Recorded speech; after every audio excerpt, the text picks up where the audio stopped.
அனைவருக்கும் வணக்கம். நான் அருப்புக்கோட்டை அண்ணாமலையார் ஜோதிட நிலையத்திலிருந்து உங்கள் ஆஸ்தான ஜோதிடர் ஜெய்சங்கர் பேசுகிறேன்.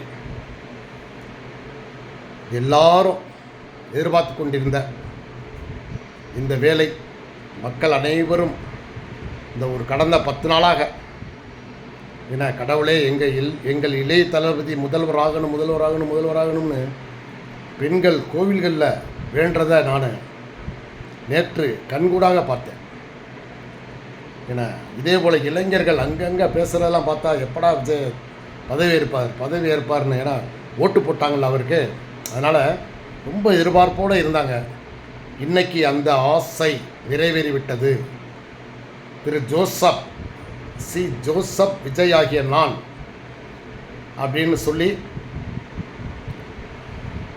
தமிழக முதல்வராக, மக்களின் முதல்வராக, சொல்லப்போனால் ஒவ்வொரு வீட்டின் செல்ல பிள்ளையாக இருந்த இளைய தளபதி விஜய் இன்று தமிழக முதலமைச்சராக பதவி ஏற்றுட்டார். ஒரு பெரிய சாதனை. ஏன்னா ஓட்டு போட்ட மக்களின் பாதி, தமிழகத்தில் வாக்காளர்களில் பாதி விஜய் முதல்வராகணும்னு ஆசைப்பட்டாங்க, ஓட்டு போட்டாங்க, ஜெயிச்சிட்டார். அவருடைய அப்பா அம்மா ஆசீர்வாதத்துடன். ஏன்னா அவர் அப்பா 30 வருஷத்துக்கு முன்னாடியே இவரை திரைப்படத்துக்கு அறிமுகப்படுத்தும் போது, ஏன்னா அவங்க அப்பா பெரிய டைரக்டர் இல்லையா, எஸ் சந்திரசேகர். அப்போ இவர் ஷூட்டிங் பார்க்குறதுக்கெல்லாம் போகும்போதெல்லாம் இவருடைய ஆர்வத்தை கண்டு நடிகராகினார். சின்ன குழந்தை நட்சத்திர இடத்துலலாம் நடிச்சிருக்கார் விஜய். அதுக்கப்புறம் நாளைய தீர்ப்புன்னு ஒரு படத்தில் தான் அவர் முத கதாநாயகனாக வர்றார். அப்புறம் ஒன்றும் சரியான வெற்றியெல்லாம் இல்லை, சுமாரான வெற்றிகள் வந்துக்கிட்டே இருக்கு. அடுத்து திரு விஜயகாந்த் அவர்கள் இவருடைய வாழ்க்கையில் மிகப்பெரிய திருப்புமுனை ஏற்படுத்தினார். செந்தூர பாண்டின்னு ஒரு படத்தில் விஜயை கிட்டத்தட்ட இளம் வயது, அவர் பெரிய கதாநாயகன், இவர் சிறிய கதாநாயகனாக அறிமுகப்படுத்தினார் திரு விஜயகாந்த். அப்போ அவர் டாப்பில் இருக்கார். அப்போ அவர் எந்த ஒரு நடிகரும் தனக்கு போட்டியாகவோ அல்லது இன்னொருத்தரை வளர விட மாட்டாங்க. ஆனால் விஜயகாந்த் பெருந்தன்மை மிக்கவர். ஸோ அதனால் அவர் தன்னுடைய செந்தூர பாண்டின்னு படத்தில் இவரை அறிமுகப்படுத்தி இவரை ஓரளவு மக்கள் மத்தியில் அறிமுகமான ஒருத்தராக கொண்டாந்து சேர்த்தார். அதற்கப்புறம் விஜய் நடித்த படங்கள் கொஞ்சம் அப்படியே பரவாயில்லாமல் ஓடிக்கிட்டே இருக்குது. இந்த மாதிரி சமயத்தில் ஒரு இறக்கம், ஒரு 2-3 படங்கள் ஓடவே இல்லை. அப்புறம் அமைதியாக இருக்கும்போது பூவே உனக்காகன்னு ஒரு படம், இப்போ சமீபத்தில் விபத்தில் இறந்தார் இல்லையா எஸ்பி சௌத்ரி, அவருடைய தயாரிப்பில் பூவே உனக்காக, துல்லாதே மனமும் துள்ளும் என்று அடுத்தடுத்து சில வெற்றி படங்களை ஆர்பி சௌத்ரி கொடுத்தாங்க. ஸோ அந்த லெவலில் அப்படியே அந்த மேலும் புகழடைந்து, என்னதான் ஒரு பெரிய டைரக்டருடைய பையனாக இருந்தாலும் தன்னுடைய முயற்சியின் மூலமாக இவர் என்ட்ரி ஆகி, இவர் வளர்ந்து வர்ற சமயத்தில் தான் அஜித் அவர்கள் திரைப்படத்தில் என்ட்ரி ஆகி, அவருக்கு எந்த பின்புலம் சப்போர்ட்டும் இல்லாமல் அவருக்கும் சில படங்கள் தோல்வியடைய, சில படங்கள் வெற்றி அடையன்னு இவருக்கு போட்டியாக வந்துக்கிட்டே இருந்தாங்க. எப்படி எம்ஜிஆர், சிவாஜி, ரஜினி, கமல் என்ற வரிசையில் விஜய், அஜித் இப்படி வளர்ந்துக்கிட்டே வந்தாங்க. வளர்ந்துக்கிட்டே வரும்போது அரசியல் ஆர்வம் ஃபஸ்ட்டு விஜயகாந்துக்கு வந்தது. அதை பார்த்து விஜய் அவர்களுக்கும் ஆசை வந்தது, நம்மளும் அரசியலுக்கு வரணும், முதல்வராகி மக்களுக்கு சேவை செய்யணும் அப்படின்னு. விஜயகாந்த் அவர்கள் எவ்வளோ ஆசைப்பட்டார். ஆனால் அவரை திராவிட கட்சிகள் நல்லா பயன்படுத்தி அவரை ஓச்சே விட்டாங்க. சரிங்களா? அவரை பத்திரிகையாளர்களை வைத்து அவரை ரொம்ப டென்ஷனாக்கி, குடிகாரராக்கி, மெண்டல் ஆக்கி அவரை ஓச்சிட்டாங்க, அரசியலிருந்து விலக்கிட்டாங்க. இன்றைக்கி அவர் ஆரம்பித்த தேமுதிக கட்சி ஒரு எம்எல்ஏ சீட்டு வாங்கியிருக்காங்க. சரிங்களா? இப்போ அந்த அளவுக்கு தான் இருக்குது. ஆனால் இன்று அவர் ஆரம்பித்த போது இருந்த ஒரு அந்த லெவலே வேறு. சரிங்களா? ஆனால் அந்த வேகத்தில் அப்படியே இருந்திருந்தாருன்னா அவர் வந்து கண்டிப்பாக முதல்வராக இருப்பார்.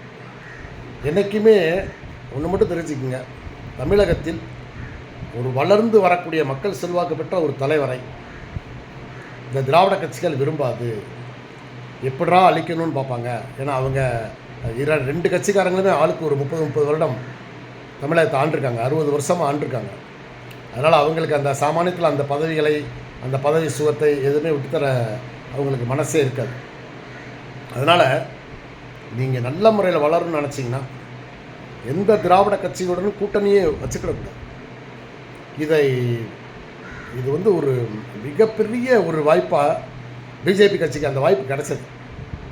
அது யாருன்னே தெரியாத, மக்களுக்கு வந்து அறிமுகமே இல்லாத, கர்நாடகாவில் அந்த போலீஸ் துறையில் டாப் உயர் அதிகாரியாக இருந்து கர்நாடகாவில் கர்நாடக சிங்கம் என்று பெயர் எடுத்த ஒரு தமிழகத்துடைய ஈரோடு மாவட்டத்தில் பிறந்தவர் அண்ணாமலை ஐபிஎஸ் என்பவர் பிஜேபியாக தலைவர் ஆனதுக்கப்புறம் கட்சியை வந்து 2 திராவிட கட்சிகளையும் சரிமல்லுக்கு போட்டி போட்டு பிஜேபி கட்சி அயராது வளர்த்தார். எந்த ஒரு தலைவருமே தமிழகம் முழுவதும் சுற்றுப்பயணம் செஞ்சிருக்க மாட்டாங்க. ஆனால் கிராமமாக சென்று பிஜேபி கொடி பிடித்து, பிஜேபிக்காக கொடி ஏற்றி, என் மண் என் மக்கள் என்று ஒரு கிட்டத்தட்ட ஒரு 100 நாள் நடைப்பயணம் செய்து கட்சியை வளர்த்தார் அண்ணாமலை. கட்சி மலமலன்னு வந்தது. ஏன்னா 2 கட்சிகள் மேலே வெறுப்பில் இருந்த இளைஞர் படை ஒன்று திரண்டது அண்ணாமலை பின்னாடி. வளர்ந்துக்கிட்டு வர்றது இந்த பழைய திராவிட கட்சிகிட்ட வாங்கி குடித்த இந்த நயினார் நாகேந்திரன், தமிழிசை, சரிங்களா, அப்புறம் எல் முருகன், அப்புறம் யார் சொல்லப்போனால் இன்னும் 2-3 இருக்காங்க. அப்படி ஆளுகளுக்கு பொறுக்கலை. அவங்க எல்லாம் என்ன பண்ணிட்டாங்க, கட்சி தலைமையிட்ட சொல்லி, ஏன்னா கட்சி மிக வலுவாயிருச்சு, அடுத்து மாற்று அதுதான்ற மாதிரி நிலைமை வந்துருச்சு. அப்போ இந்த திராவிட கட்சிகளுக்கு பொறுக்கலை. எடப்பாடி நயினாரை கூப்பிட்றாரு, அப்பா நீ தான்ப்பா நமக்கு சரியான ஆள், இவ்வளோ நாளாக வாங்கி தின்றுருக்க, நீ வந்து பிஜேபியை வளர விடாமல் உடைக்கணும். அண்ணாமலை இருந்தாருன்னா கட்சி வளர்ந்துடும், நாங்கள்லாம் ஓஞ்சி போயிடுவோம்.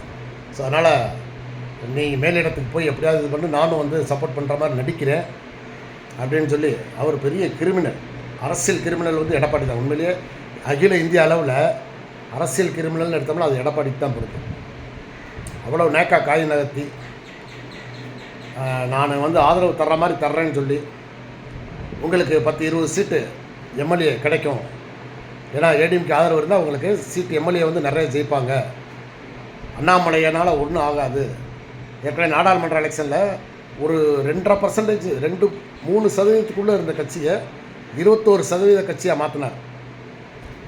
பேசாமல் 2 கட்சி திராவிட கட்சியோடைய கூட்டணியே இல்லாமல் இந்த தேர்தலை சந்திச்சிருந்தா கூட, தனித்து தேர்தலை சந்தித்தா கூட அண்ணாமலை தலைமை இருந்தால் குறைந்தபட்சம் ஒரு 50 எம்எல்ஏ வந்திருப்பார்.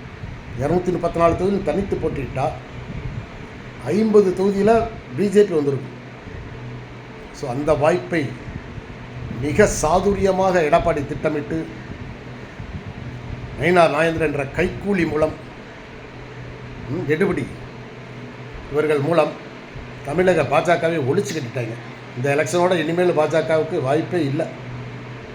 நீங்கள் அண்ணாமலைக்கு எவ்வளோ முக்கியத்துவம் கொடுத்தாலும் வாய்ப்பு இல்லை ராஜா, வாய்ப்பு இல்லை. சீமான் சொன்ன மாதிரி இந்த தேர்தலில் விஜய் அவர்களின் மிகப்பெரிய இந்த பிரம்மாண்ட வெற்றி பல விஷயங்களை வந்து உருவாக்கியிருக்கு, அழிக்க முடியாத விஷயங்கள். என்னென்னா, இந்த தேர்தலோட மதிமுக காணா போயிடும், நாம் தமிழர் கட்சி காணா போச்சு, நீ வாய்ப்பே இல்லை ராஜா அப்படிங்கிற மாதிரி. காங்கிரஸ்காரங்க தப்பிச்சிட்டாங்க. அவங்க வந்து எப்பயுமே வந்து கல்லூர மீனில் நழுவுற மீன் மாதிரி அவங்க 10 ஆண்டுகளுக்கு மேலே திமுக கூட்டணியில் இருந்தாங்க. ஆனால் புரிஞ்சுக்கிட்டாங்க, விஜய் வந்துட்டார், இனிமேல் நமக்கு வந்து இவர் மேலே குதிரை ஏறிட்டோம்னா இது ஜெயிக்கிற குதிரைன்னு தெரிஞ்சுக்கிச்சு. அவங்க டக்குன்னு உடனே தவிட்டாங்க. இந்த விஷயத்தில் தமிழ்நாட்டை பொறுத்தவரை பிஜேபி 0. அவங்க நயினா நாயந்திரன்ற மாங்காய் மட்டையை போய் நம்பி எடப்பாடின்ற ஒரு பெரிய அதாவது மறைமுகமான எதிரி வந்து எடப்பாடி தான். கண்டிப்பாக பிஜேபிக்கு எந்த தொகுதியிலையுமே ஜெயிக்க விடாமல் பார்த்துக்கிட்டதும் அவங்க தான். ஏடிஎம்கே ஓட்டே போட்டிருக்க மாட்டாங்க. ஏன்னா பேர் கூட்டணின்னு வச்சுக்கிட்டு தோக்கடிச்சிட்டாங்க. ஆனால் ஒரு பெரிய அமௌண்ட்டு கை மாறி இருக்குங்க கண்டிப்பாக.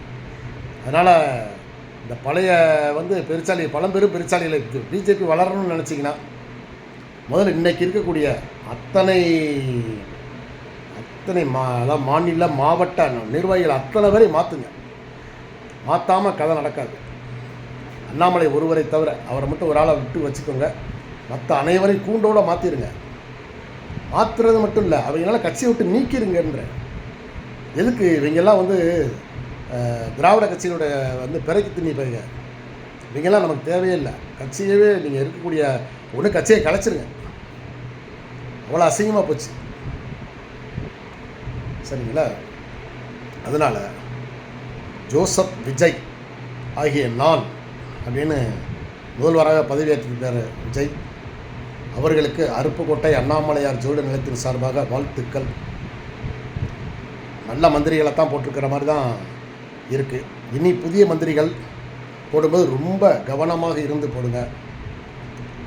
ஆனால் இன்றைக்கி வந்து கடகராசிக்கு இன்றைக்கி சந்திராஷ்டமம் நாள். இன்றைக்கி நீங்கள் பதவி எடுத்துருக்கிறீங்க. இந்த ஆட்சி நீடிக்குமா நீடிக்காதா அப்படிங்கிறத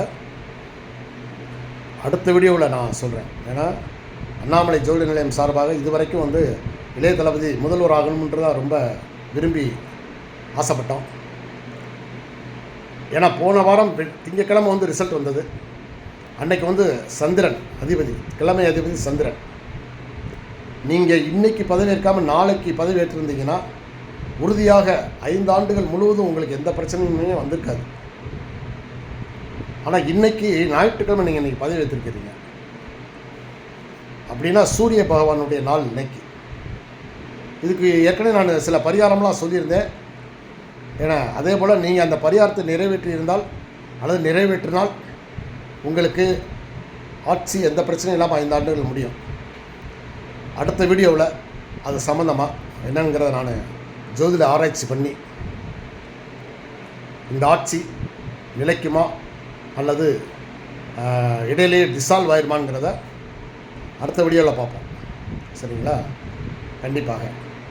அதனால் முதல்வராக பதவியேற்று மக்கள் சேவை ஆற்ற வந்த இளம் தளபதி, இளைய தளபதி, இன்று மக்கள் தளபதி ஆகி திரு செங்கோட்டையன் அவர்களை இந்த இடத்துல பாராட்டணும். ஏன்னா அவர் இப்போ ஒரு நல்லா இருந்தால் ஒரு 3 மாதங்களுக்கு முன்னாடி தான் கட்சியிலே இணைஞ்சார். இணைஞ்சதிலிருந்து பரபரப்பாக நல்லா செயல்பட்டார். அதாவது ஒரு தளபதியாக இருந்த விஜய் அவர்களை முதல்வர் பதவியில் அமர வைத்த இனி தாவேகா தளபதி என்று அழைக்கப்படக்கூடிய செங்கோட்டையன் அவர்களுக்கு அண்ணாமலையார் ஜோதி நிலையம் சார்பாக வாழ்த்துக்கள். அவரை பின்பற்றி எடப்பாடி தலைமையில் இருக்கிற அண்ணா திராவிட முன்னேற்றக் கழக எம்எல்ஏக்கள் அனைவருமே எடப்பாடியை விட்டுட்டு அனைவருமே செங்கோட்டையின் பின்னாடி அணிவகுத்து மலமலன்னு தாவேக்காவில் இணைஞ்சிங்கன்னா உங்களுக்கு எம்ஜிஆர் போல் ஒரு தலைவர் இருக்கிறார். நீங்கள் எப்பயுமே எம்எல்ஏவாக அங்கிட்ட ஒரு 10-20 வருஷத்துக்கு இருப்பீங்க. அமைச்சர் பதவி கிடைக்குது கிடைக்கல அது வேறு விஷயம். ஆனால் எம்எல்ஏ ஆகிருவீங்க. ஸோ அதனால் சரியான முடிவெடுங்கள். சரிங்களா? சரி, மிக சிறப்பான ஆட்சியை தரும்படி இளைய தளபதி விஜய் அவர்களை திரு அருப்புக்கோட்டை அண்ணாமலையார் ஜோதி நிலையம் சார்பாக அன்போடு கேட்டுக்கொள்கிறோம். நன்றி, வணக்கம்.